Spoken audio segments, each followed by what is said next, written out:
Smoke filled the sky, a suffocating blanket choking the air. The once clear night was now obscured by dark clouds of smoke rising from the burning building. The neighborhood was eerily silent, save for the distant wail of sirens. Flames danced in the windows, casting a sinister glow. Firefighter John, with a determined look, rushed inside. Every second counted. The heat was intense and the smoke stung his eyes. John pushed forward, driven by duty and courage. He coughed, waving away the smoke that clung to him. The air was thick and acrid, making it hard to breathe. But John had to keep going. An eerie feeling crept over him. It was too quiet. The only sounds were the crackling flames and his own labored breathing. John moved through the house, scanning the smoke-filled rooms. The visibility was poor, but he pressed on. He found Mrs. Gable huddled in a corner, eyes wide with fear. John approached her slowly, trying to reassure her. She was scared, but safe. Relief washed over John as he helped her to her feet. She clung to him, trembling. He guided her through the smoke and flames. Outside, the cool night air was a welcome relief. John handed Mrs. Gable to the paramedics. Back inside, John checked for others. The house was a maze of smoke and fire, but he moved with purpose. He saw something strange in a corner. A dark shape, barely visible through the thick smoke. John's heart pounded. A dark shape lay still. John's heart pounded. What was it? He moved closer, his flashlight cutting through the smoke. As the light fell on the shape, John's eyes widened in shock. It was a shadow, a figure that seemed to be waiting, watching. John's breath caught in his throat. This was no ordinary fire. John approached cautiously. The night was eerily silent, the only sound being the crunch of his boots on the charred ground. The air was thick with the smell of smoke and something else, something he couldn't quite place. His heart pounded in his chest as he moved forward, the beam of his flashlight cutting through the darkness. He shone his flashlight on the shape. It was barely visible at first, just a shadow among shadows. But as he got closer, the outline became clearer. It was an object half buried in the ash, its surface glinting faintly in the light. John felt a shiver of unease. What was it doing here, in the middle of this devastation? It looked like a pile of ash, but something wasn't right. The ash was too uniform, too deliberate. It was as if someone had carefully arranged it. John crouched down, his eyes scanning the ground for any clues. He could feel the hairs on the back of his neck standing up. There was something deeply unsettling about this place. The ash seemed to swirl and shift in the dim light. John knelt down, his breath coming in shallow gasps. He reached out with a gloved hand, hesitating for a moment before touching the surface.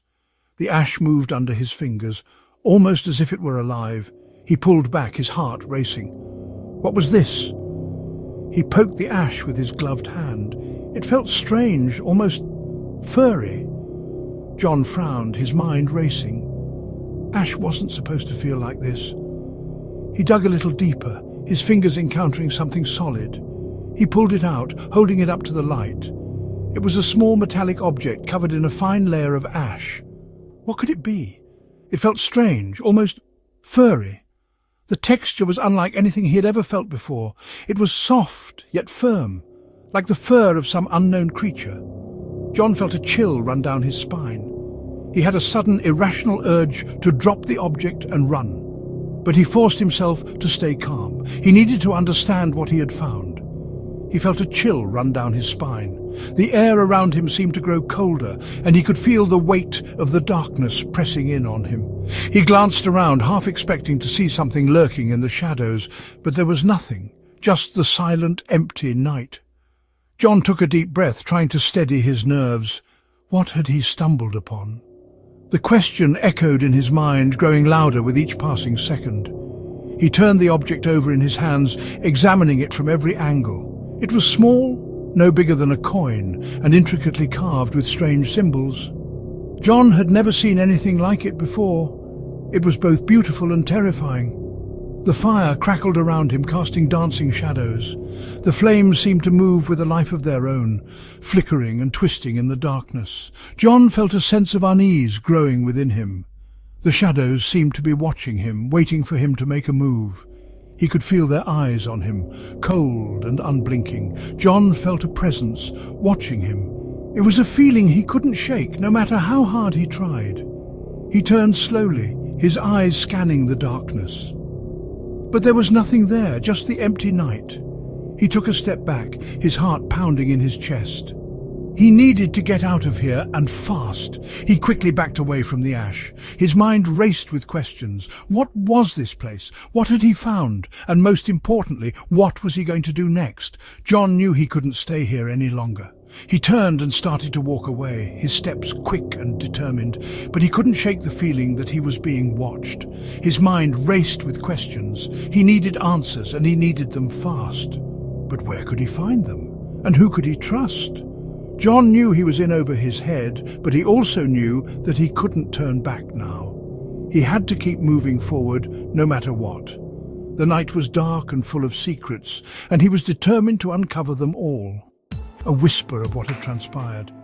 He moved methodically, his eyes scanning the wreckage for anything that seemed out of place. The house was a mess. Furniture was overturned. The once cosy living room was now a scene of chaos, with chairs and tables scattered haphazardly, as if a great struggle had taken place. Pictures were torn from the walls. Family memories, now reduced to fragments, lay strewn across the floor. The frames were empty, their glass shattered, the photos within them singed and unrecognizable. He found deep scratches on the floor. They were jagged and uneven, cutting through the wood with a ferocity that sent chills down his spine. They were too big to be from an animal. The marks were unlike anything he had ever seen, too large and too deep to be made by any creature he knew of. What could have caused such damage? His mind raced with possibilities, each more unsettling than the last. Was it some kind of tool, or something more sinister? John thought about the ash. He shivered. The metallic sheen, the strange consistency, it all pointed to something unnatural, something that whatever had happened here was beyond her understanding, and he didn't want to add to her distress.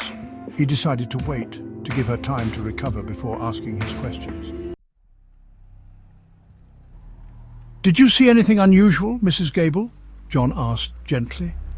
Mrs. Gable trembled. "It was a terrible night," she whispered. "The moon was full. I heard a loud howl. Then the fire started." John listened intently.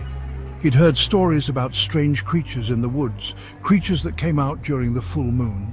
Could it be true? John thanked Mrs. Gable. He knew he needed to find out more. He had a bad feeling about this. He decided to return to the house after dark because of the fire.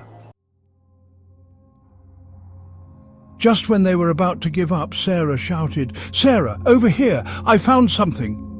John and Mark rushed to her side. Sarah was pointing to the ground. There in the soft earth was a footprint, but it wasn't a human footprint. It was too big, too wide, and it had long, sharp claws. John stared at the footprint. His blood ran cold. He knew what it belonged to. The legend was true. He remembered the ash, the scratches, the howl. It all made sense now. The creature wasn't a figment of imagination. "Sarah!" "John, what is it?" Sarah asked, her voice trembling. John took a deep breath. He had to tell them. "John, it's a werewolf." A long, mournful howl echoed through the night. John, Sarah and Mark froze. Their eyes darted around, searching for the source of the sound. Fear gripped their hearts. They were no longer safe. The werewolf was close. What will happen next? Like and share this story to find out in the next chapter.